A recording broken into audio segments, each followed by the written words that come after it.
The linen was white. Stark white. Marco Bellini always insisted on it.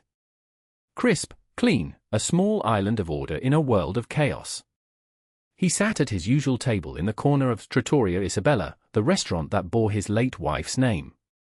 It was his sanctuary. His fortress of solitude.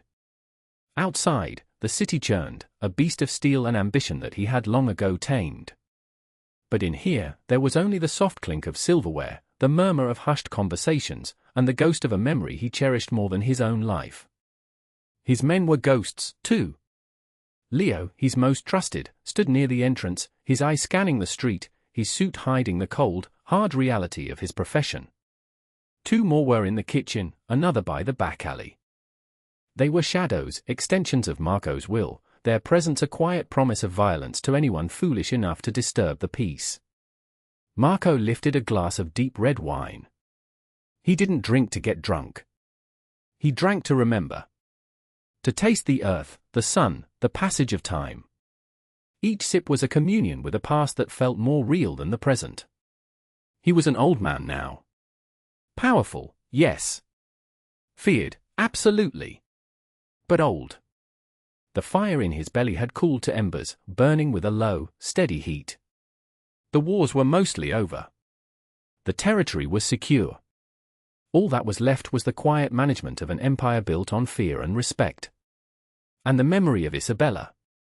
Suddenly, the heavy oak door flew open, slamming against the wall. It was a violation. A desecration of the ritual. A young man, one of his runners named Frankie, stumbled in. He was pale, gasping, his cheap suit stained dark with something wet. He clutched his side, his face a mask of terror and pain. Leo moved instantly, a blur of motion, intercepting him before he could reach Marco's table. "Frankie, what is this?" Leo's voice was a low growl. "Leo, they hit us," the young man choked out, his eyes wide, pupils dilated. The shipment, it was Gallo. Nico Gallo. The name hung in the air, thick and poisonous. Nico Gallo. The Viper. Young, ambitious, with no respect for the old ways. He saw Marco's code of honor not as strength, but as a weakness to be exploited. Marco didn't move. He simply placed his wine glass down on the stark white linen. The quiet clink was louder than a gunshot in the suddenly silent room. He looked at the spreading stain on Frankie's suit, the sheer panic in his eyes. This was more than a stolen shipment. This was a message. A declaration of war. And then the world outside exploded. The restaurant's grand front window, a single pane of thick plate glass, disintegrated into a million glittering shards. The roar of automatic gunfire ripped through the serene atmosphere, shredding the damask curtains, pockmarking the plaster walls. Leo shoved Frankie to the floor and drew his weapon, shouting orders. "Back! Get him to the back!" Marco remained seated. Calm. This was his world, after all. He had lived in it for 50 years. He was not afraid of the noise and the fury. He turned his head slowly, looking towards the shattered window, his expression one of weary disappointment. Another young wolf, thinking he could take the old lion. A bullet whined past his ear. Another ricocheted off the brass service station. A third, a stray piece of fate, an unpredictable shard of physics, struck the marble table type in front of him. It splintered, kicking up a spray of stone dust. The slug, deformed and tumbling, leaped from the impact, a dying hornet with one last sting. It caught Marco in the chest. There was no sound. No dramatic cry. Just a sharp, concussive jolt, like a punch from a giant's fist. The air left his lungs in a silent rush. He looked down. A small, dark hole had appeared on his white shirt, just below the collarbone. It blossomed, a crimson flower blooming in fast motion on the white linen of his suit. He felt a strange, cold surprise. He slumped forward, his hand knocking over the wine glass. Red liquid, dark as blood, spilled across the white cloth, mingling with the fresh stain of his own life. Leo screamed his name. "Marco!" The firefight outside was forgotten. Leo and another man were at his side, tearing his shirt open, pressing napkins to the wound. It was bad. Very bad. Get the car. Call Dr. Rossi. Leo barked, his voice cracking. But Marco was already fading. The world was narrowing to a tunnel. The sounds of the restaurant, the shouting, the gunfire, it all receded, replaced by a dull, insistent ringing. He could feel the life draining out of him, a relentless tide pulling him out to a cold, dark sea. Leo looked at the wound, at the pale, waxy color of his boss's face.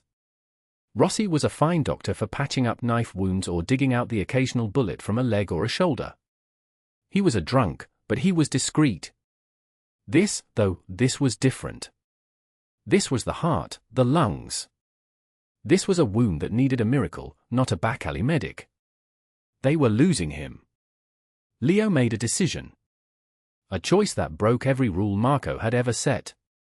He pulled out his phone, his hands trembling. He didn't call their discreet driver. He dialed 911. "My friend has been shot," he said, his voice tight, stripped of all authority, leaving only raw desperation. "We're at Trattoria Isabella on Grand Street. He's dying. Please, hurry." He hung up, breaking a cardinal rule. Never the system. Never the police. Never the official world. But Marco's life was worth more than any rule. Leo and his men hauled their boss out the back, into the chaos of the alley, leaving the war with Gallo for another day. Because the only war that mattered now was the one being waged inside Marco Bellini's chest. As the sirens grew closer, a sound they had spent their lives avoiding, Leo cradled Marco's head in his lap. He felt a profound, terrifying helplessness. The most powerful man he had ever known was as fragile as a child. Marco Bellini was called the Ghost for a reason. Not because he was flashy or theatrical, but because he was the opposite. He moved through the city's underworld with a quiet, unnerving subtlety. Deals were made with a nod.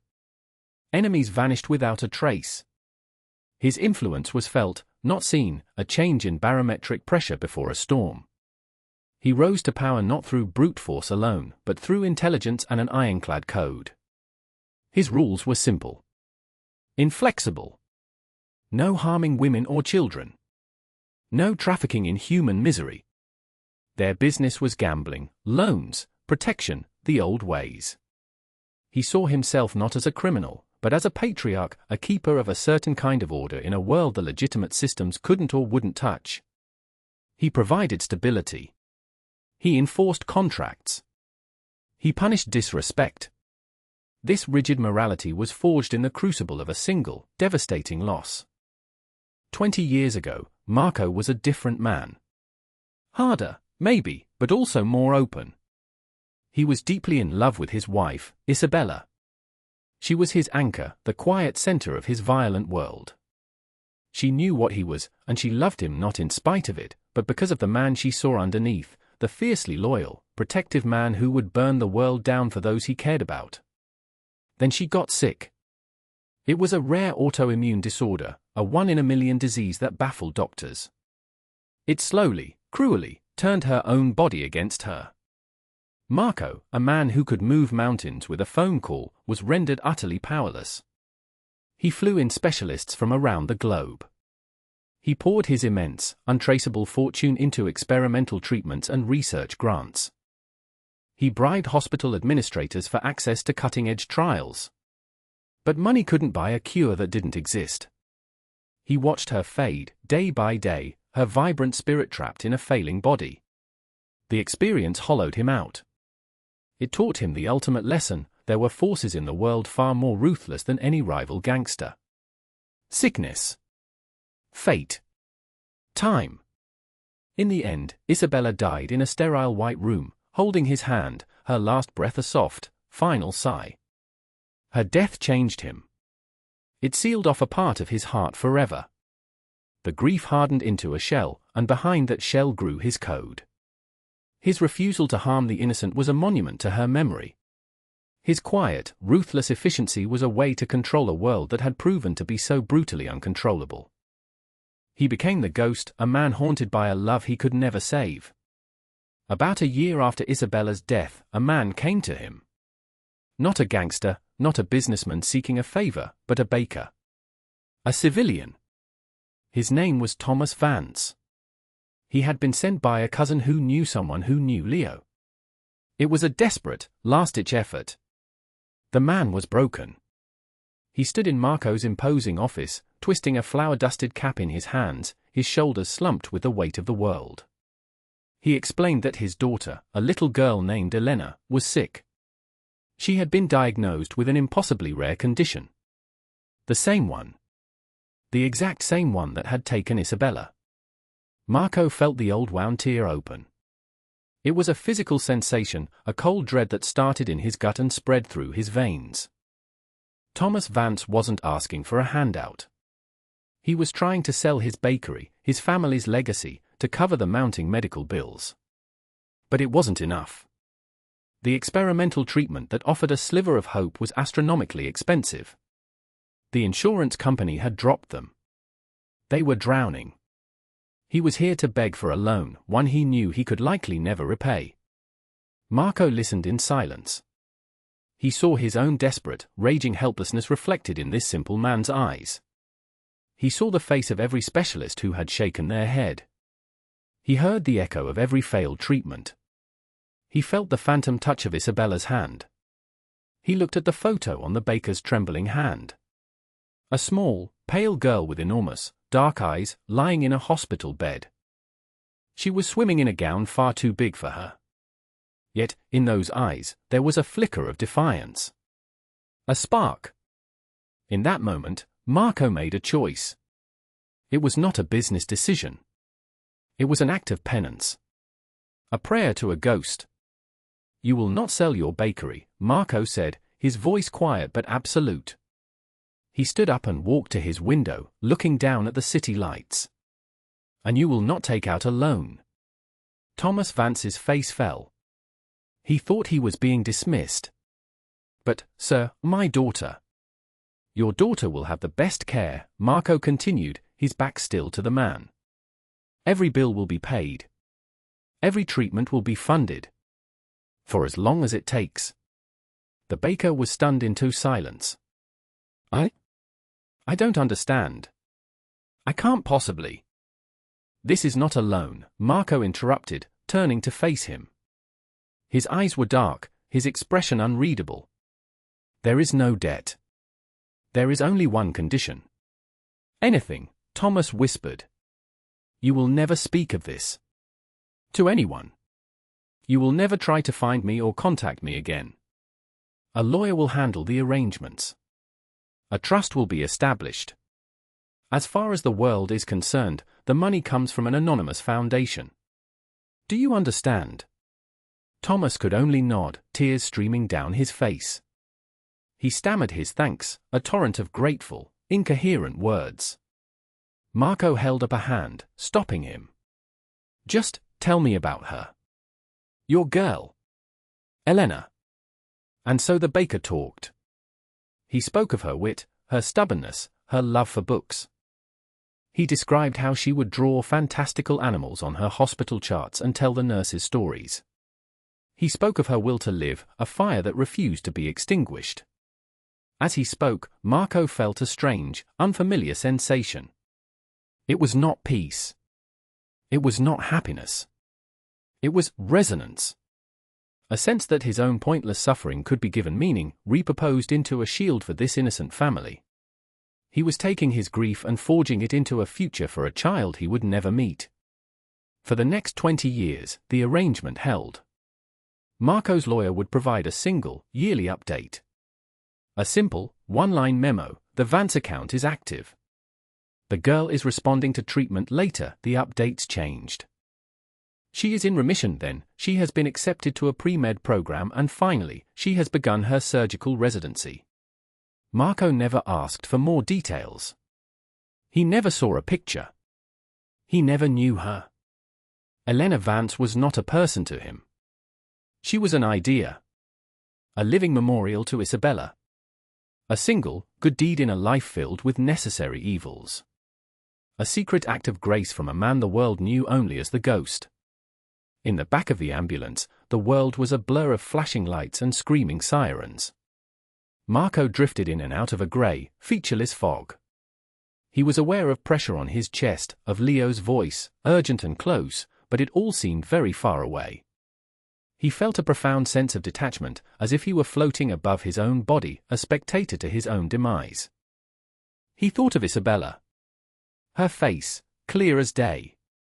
Her smile. The way she would brush his hair back from his forehead. He had lived a long life since she left. A full life, in its own way. But an empty one. Maybe this was it. Maybe this was the end of the long, lonely road. The thought didn't bring fear. It brought a strange, quiet relief. He was tired. So very tired. The doors of the ambulance burst open. The chaos of an emergency room hit him like a physical blow. Bright lights. Shouting. The smell of antiseptic and fear. GSW to the upper left chest, unstable, lost consciousness in transit, a paramedic yelled. He was transferred to a gurney, a swarm of nurses and doctors descending on him. They cut away the remnants of his expensive suit, attached electrodes to his skin, and inserted an 4 into his arm. The words flew around him, a clinical storm he was at the center of. Massive hemothorax. Pressure is dropping, 80/50. We need to get him to an OR now. Page Dr. Vance. Tell her it's a code Omega. He heard the name. Vance. The name echoed in the foggy recesses of his mind, a distant bell ringing from a forgotten time. But the connection was too faint, the fog too thick. The darkness was pulling him under again. His last conscious thought was of red wine spilling on white linen. In the surgical wing, Dr. Elena Vance was finishing a long and complex procedure. She stripped off her gloves, her face etched with fatigue but also with the quiet satisfaction of a job well done. She was the hospital's rising star, the head of cardiothoracic surgery at an age when most were still completing their fellowships. Her colleagues called her a miracle worker. They said she had ice in her veins and magic in her hands. They didn't understand. It wasn't magic. It was debt. Her entire life had been a fight. A battle against a disease that should have killed her. A struggle to reclaim a body that had betrayed her. She remembered her childhood not in playgrounds and classrooms, but in hospital wards and sterile treatment rooms. She remembered the pain, the fear, and her parents' faces, etched with a worry so deep it seemed to age them overnight. And then, one day, the worry had lessened. A miracle had happened. An anonymous foundation had stepped in, covering the cost of a new, experimental treatment. It had saved her life. That salvation came with a silent, profound obligation. She had been given a second chance, a gift of impossible value. She decided early on that she would spend her life paying it back. She would fight for others the way some unknown stranger had fought for her. She became a surgeon. Not just a surgeon, but the best. She pushed herself relentlessly, driven by the memory of her own fragility. She learned to command a room, she was repaying a debt to a ghost, one saved life at a time. Her pager went off, a shrill, insistent beep. Code Omega. A major trauma, bleeding out, on their way to her operating room. She didn't sigh. She didn't hesitate. She simply turned, grabbed a fresh set of scrubs, and started walking. This was the job. This was the promise she had made to herself. Someone was dying, and she was the one who was going to stand in the way. Outside the restricted, records were being scrubbed from the system as they were created. The patient in OR3 was a John Doe, a ghost in the official world, just as he was in his own. Leo was juggling two wars. The one to save Marco's life, and the one against Nico Gallo. Find him, Leo hissed into the phone. I don't care what it takes. Turn this city upside down. I want to know where he is, who he's with, what he ate for breakfast. Everything. When the boss wakes up, I want to hand him Gallo's head on a platter. He hung up, the rage giving way to a cold, gnawing fear. He looked at the closed doors of the operating room. Behind them, Marco's life was in the hands of a stranger. A doctor. He had broken the ultimate rule, and now all he could do was wait and pray that he had made the right choice. He had handed the king of their world over to a civilian, and the helplessness of it was eating him alive. He wasn't a man used to helplessness. Inside Operating Room 3, the atmosphere was electric with controlled tension. The patient, Marco, lay on the table, a landscape of drapes, tubes, and monitors. His life was no longer his own. It belonged to the machines that breathed for him and the woman who stood over him. Dr. Elena Vance looked at the scans projected on the wall. The bullet had done horrific damage. It had entered high in the chest, miraculously missing the subclavian artery, but it had fragmented upon hitting a rib. Shards of metal were embedded in the lung and, most critically, were lodged in the pericardium, the sac surrounding the heart. One piece, a jagged sliver of lead, was a millimeter from the right atrium. A single heartbeat, a slight shift in pressure, could cause it to perforate the chamber wall. He would die in seconds. "It's a minefield," her resident murmured, his voice tight with awe and fear. Elena didn't answer. She was already in the zone, the place of pure focus where the outside world ceased to exist. There was only the problem, the patient, and her hands. "We're going in," she said, her voice calm and clear, cutting through the tension. "Full sternotomy. I need total control. Let's get him on bypass." Her plan was audacious. Instead of trying to fish for the fragments through a smaller incision, she was going to open his entire chest. It was riskier, more invasive, but it was the only way to see the whole picture, to control the environment around the heart. It was a strategy of overwhelming force, a surgeon's version of shock and awe. She held out her hand. A nurse slapped a scalpel into her palm. "Scalpel," she said, her voice a steady anchor in the room. The first incision was long, straight, and perfect. The execution had begun. For the next 6 hours, Elena Vance conducted a symphony of life and death. Her hands moved with an economy and grace that seemed impossible. She was a master artisan at work, repairing the most intricate machine ever created. She navigated around nerves, clamped vessels, and retracted tissue with a fluid, practiced confidence. They cracked the sternum, an ugly, grating sound, and opened his chest. The heart lay there, beating weakly, bruised and threatened by the metal shards. They put him on the heart-lung machine, a quiet hum that now held his life in its mechanics. His own heart was stilled. The clock was ticking. Elena worked with painstaking precision. Using delicate forceps, she began to remove the fragments, one by one. Each shard was a bomb she had to defuse. She plucked them from the lung tissue, from the muscle, her movements impossibly gentle. Then she came to the final piece. The one resting against the heart itself. "Suction," she commanded, her eyes never leaving the surgical field. The resident dabbed away the blood, clearing her view. The shard was fused to the pericardium, its sharp edge dimpling the surface of the still atrium. Very slowly, she brought the forceps in. She had to peel the metal away from the tissue without tearing it.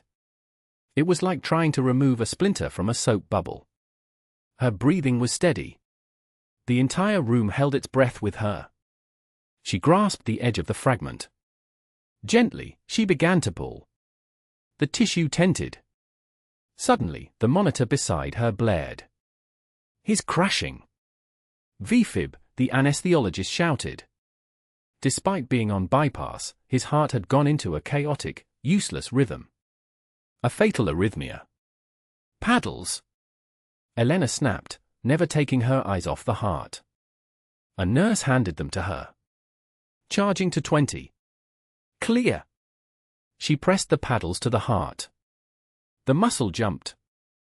The chaotic line on the monitor blipped, then returned to its deadly scribble. Again. 30-inch. Clear. Another jolt. Nothing. The flatline tone began its soul-crushing wail. "He's gone, doctor," the resident said softly. Elena ignored him. She looked at the still, silent heart of the unknown man on her table. She thought of her own childhood, of the doctors who had refused to give up on her. She thought of the anonymous benefactor who had funded her fight. She had been given a chance. This man, whoever he was, deserved one too. No, she said, her voice a low, fierce command. He is not. She put the paddles down. With her gloved hands, she took his heart, this stranger's heart, into her palms. She began to massage it directly, a rhythmic, steady pressure. It was a primal, desperate act. A direct plea to the flesh. "Come on," she whispered, her words lost in the hum of the machines. "Come on. Fight." For a long, eternal moment, there was nothing. And then, a flicker. A single, weak beat pulsed against her fingers. Then another. The flat line on the monitor jumped, faltered, then settled into a slow, steady rhythm. A collective sigh of relief filled the room. Elena did not pause. She went back to work. With the heart now beating on its own, the risk was even greater. But her focus was absolute. She carefully, meticulously, peeled the final, deadly shard of metal away from the heart wall. It came free. She dropped it into a metal basin with a soft clink. The battle was won. Now came the long work of reconstruction. Days later, Marco Bellini awoke. The first thing he noticed was the silence. Not the comfortable silence of his restaurant, but a thin, sterile silence punctuated by the soft, rhythmic beep of a machine. He opened his eyes. The ceiling was white, featureless. He was in a hospital. He tried to sit up, but a dull, immense ache in his chest pushed him back down. He was weak. Incredibly weak. "Boss?" He turned his head. Leo was sitting in a chair by the bed, his face haggard, his suit rumpled. He looked like he hadn't slept in a week. "Leo," Marco's voice was a dry rasp. "What happened?" "Gallo," Leo said, his voice thick with a mixture of relief and fury. "He made his move. You were hit. It was bad, Marco. Real bad. I had to call an ambulance. Bring you here." Marco absorbed this. His lieutenant had broken the cardinal rule to save his life. He felt a surge of gratitude, but also a profound sense of vulnerability. He was in the system. Exposed. "The doctor," Marco rasped. "Who was it?" "They said she's the best," Leo said, leaning forward. "A miracle worker. They didn't think you were going to make it. Your heart stopped on the table. She brought you back." Marco closed his eyes. He had been on the edge, and a stranger had pulled him back. "I had my men look into her, boss," Leo continued, his voice dropping lower. "Just to be safe. To know who we're dealing with." He paused, hesitating. "Her name is Vance. Dr. Elena Vance." The name struck Marco with the force of a physical blow. Vance. The baker's daughter. The sick little girl. The anonymous trust. The yearly updates. The pre-med program. The surgical residency. It all came crashing together in his mind, a tidal wave of coincidence so profound it felt like fate. The world tilted on its axis. He had created a shield for a helpless family as a tribute to his dead wife, and that shield had been forged into the very weapon that had just saved his life. The debt he had paid to a ghost had been repaid to him in the most impossible way. He stared at the white ceiling, his mind reeling. He was speechless. Utterly and completely silenced by the beautiful, terrifying symmetry of it all. "Boss?" Leo asked, concerned by his silence. "Are you okay?" Marco turned his head and looked at his loyal friend. A slow, strained smile spread across his face. It was a smile Leo had never seen before. It was not a smile of power or amusement. It was a smile of pure, unadulterated awe. He took a deep, painful breath. "Gallo," he said, his voice no longer a rasp, but a quiet, cold command. Where is he? We have him cornered, Leo said, his posture straightening. A warehouse in the Red Hook district. Waiting for your word.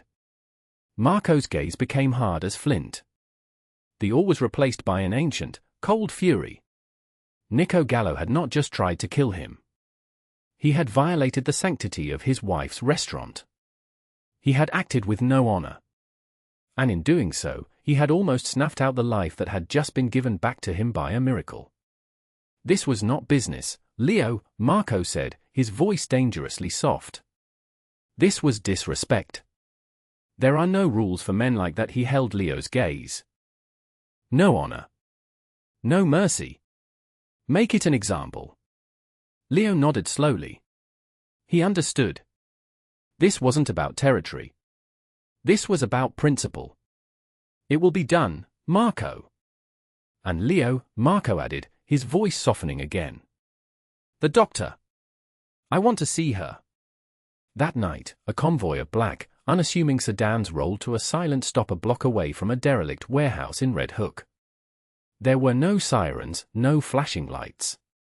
Leo and his men moved through the shadows, their movements precise and coordinated, like wolves hunting. They didn't storm the building. Marco's orders were an example, and examples required a certain artistry. They cut the power, plunging the warehouse into absolute darkness. They blocked all exits. Then, they simply waited. Inside, Nico Gallo and his crew descended into panic. The sudden darkness, the suffocating silence, it was more terrifying than an army at their gates. They were rats in a trap, and they knew it. After an hour of nerve-shredding silence, a single car approached the warehouse, its headlights cutting through the darkness. It stopped in front of the main loading bay door. A lone figure got out. It was Leo. He was unarmed. Nico Gallo, his voice boomed, echoing in the night. You have disgraced your name. You have broken the peace. You have shown no honor. Marco Bellini offers you one chance to face him. Come out alone. There was a long silence. Then, a nervous voice from inside. How do we know it's not a trick? Because the ghost gives his word, Leo called back. Even to dogs like you. After a tense negotiation, the big rolling door creaked open. Nico Gallo stepped out, flanked by two of his men, their bravado melting away in the face of the crushing silence and the lone, fearless figure of Leo. The end was swift. It was not a fight. It was an execution. Leo's men emerged from the shadows. There was no shouting, only the grim, final sounds of a debt being settled. The news that would filter through the underworld the next day would be simple and chilling. Nico Gallo and his entire crew had vanished. The problem was permanently closed. The message was clear. The old lion was wounded, but his teeth were still sharp. A few days later, Dr. Elena Vance did her morning rounds. She came to the room of the mysterious John Doe, the man she had pulled back from the brink. He was sitting up in a chair by the window, dressed in a simple robe. He looked smaller than he had on the operating table, more fragile. Just an old man, recovering from a terrible trauma. He turned as she entered, and his eyes met hers. There was an intensity in his gaze that made her pause. It was not the simple gratitude of a patient. It was something deeper, something ancient and knowing. It unnerved her. Good morning, Mr. Doe, she said, her voice maintaining its professional warmth as she picked up his chart. You're looking much better. The inflammation is down. Your vitals are strong. Thank you, doctor, he said, his voice raspy but firm. He didn't look at the chart. He looked at her hands. You have incredible hands. She smiled, a polite, practiced smile. It's what I do. It's my job to fix what's broken. Some things, he said softly, his gaze still fixed on her, are more than just a job. She felt a strange flicker of recognition, a feeling she couldn't place. She finished her checkup, asked him a few standard questions, which he answered with a quiet, simple politeness. As she was about to leave, he spoke again. My life was in your hands, he said. I am grateful. You fought hard, she replied. I just helped. Get some rest. She left the room feeling unsettled. There was a story behind those eyes, a history she couldn't begin to guess. But she had other patients, other lives to save. She put him out of her mind. The next day, the room was empty. Her John Doe had been discharged. Later that afternoon, a courier delivered a manila envelope to her office. Her name was written on it in elegant, old-world script. Inside, there was no letter, no check. There were 2 items. The first was a legal deed. She scanned the document, her brow furrowing in confusion. It was the deed to a small commercial property on 3rd Street. The address of the old bakery her father had owned, the one he'd been forced to sell to a holding company 20 years ago to pay for her initial treatments. The new owner listed on the deed was her, Elena Vance. The second item was a single, pressed flower. It was a delicate, star-shaped white flower, preserved perfectly. An Edelweiss. She stared at it, completely bewildered. A deed to her family's past and a strange, solitary flower. It made no sense. She called her father. Dad, she said, a very strange thing just happened. She explained the contents of the envelope. When she mentioned the Edelweiss, there was a sharp intake of breath on the other end of the line. Elena, her father's voice was a shaky whisper. Where did you get that flower? It just arrived. What is it? What does it mean? Her father was silent for a long moment. Then, for the first time in 20 years, he broke his promise. He told her the story. He told her about the dark, powerful man who had saved their family. The man who had listened to his desperate story with sad, empty eyes. The man who had refused any payment, who had set up the anonymous trust that had saved her life. I only met him that one time, her father said, his voice thick with emotion. He asked about you. And I? I was telling him about your mother, how she loved to read you stories about the mountains. I mentioned how she always dreamed of seeing the Edelweiss grow in the wild. And he got this look on his face. He told me it was his late wife's favorite flower. The pieces clicked into place with the force of a tectonic shift. The sad, powerful man. The mysterious John Doe with the knowing eyes. The man whose heart she had held in her hands.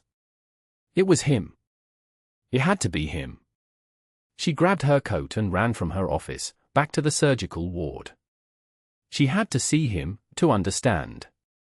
But his room was empty, stripped of all personal effects, already being cleaned for the next patient. She saw a man in a dark suit standing at the end of the hall, watching her. He was the one who had been standing guard outside the room. Leo. She walked straight up to him, her heart pounding. He's gone, it wasn't a question. Leo nodded. He is.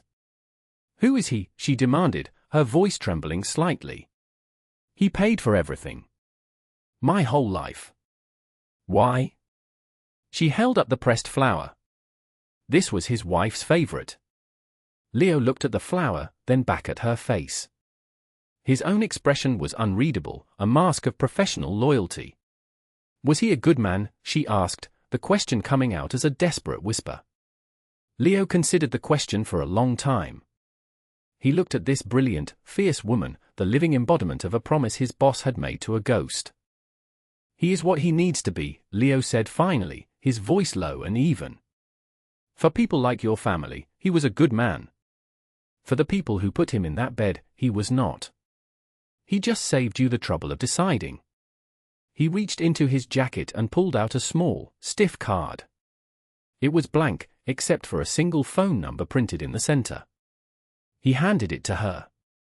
If you or your family ever need anything, he said, his voice softening with a respect that bordered on reverence. Anything at all. The debt is never truly paid. For him, a life like yours is worth more than money. Elena took the card. Her hand was shaking. She looked from the number to Leo's stoic face, then down the empty corridor where a ghost had just been. She was a woman of science and logic, of cause and effect. But this was something else entirely. This was the stuff of myth. A story of a debt and a ghost and a flower, a story that had unknowingly shaped her entire existence. 5 years passed. The city changed, as cities do. Towers rose, old neighborhoods gentrified, and the relentless march of time continued. Dr. Elena Vance was no longer a rising star, she was a firmament. As the chief of cardiovascular surgery, she had revolutionized the department, pioneering new, less invasive techniques for procedures that had once required the brutal trauma of a full sternotomy. She taught, she lectured, she saved lives with a calm authority that was legendary. Her work was her life, a constant, ongoing payment on a debt she now fully understood. With the deed Marco had given her, she had reclaimed her family's old bakery. Her father, now happily retired and in robust health, had been overjoyed. But instead of reopening it as a business, Elena had turned it into a non-profit community cafe. It was called the Isabella. It served free coffee and pastries to hospital workers, a small beacon of warmth and respite just a few blocks from the emergency room. It was her way of building a monument of her own.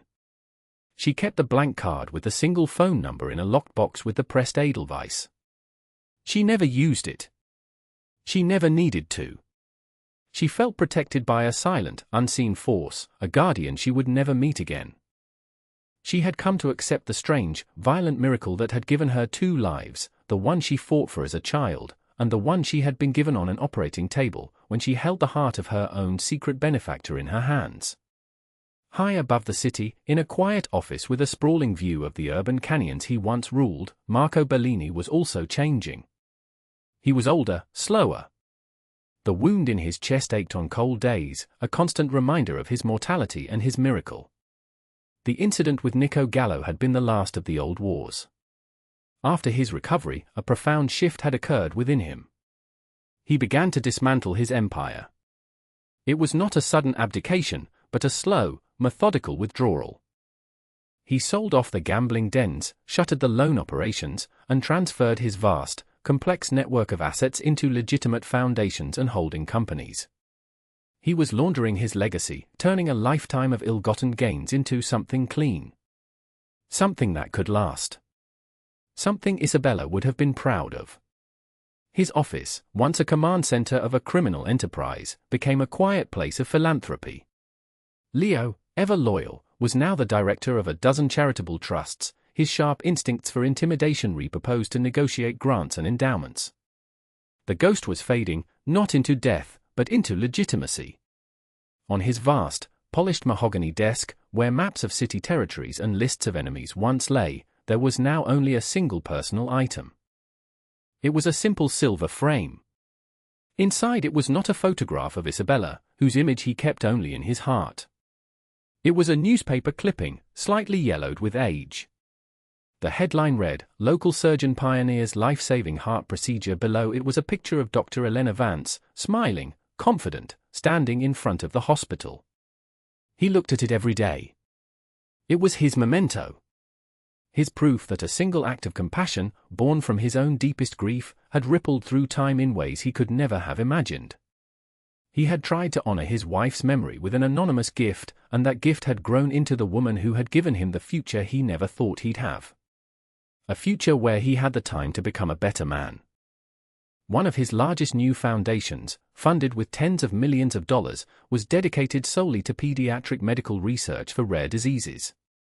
In the end, the story was not about a gangster or a surgeon.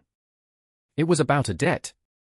A debt paid to the memory of a lost love, which echoed through a generation, giving a sick child a future. In turn, she gave the man who saved her a second chance, not just at life, but at a kind of redemption he had long ago stopped searching for. It was a quiet testament that even in a world of shadows and violence, the strongest force is not the hand that holds a weapon, but the one that chooses to heal. And sometimes, in the strange and beautiful mystery of life, they can be guided by the same unseen promise, separated only by time, and a single, perfect flower.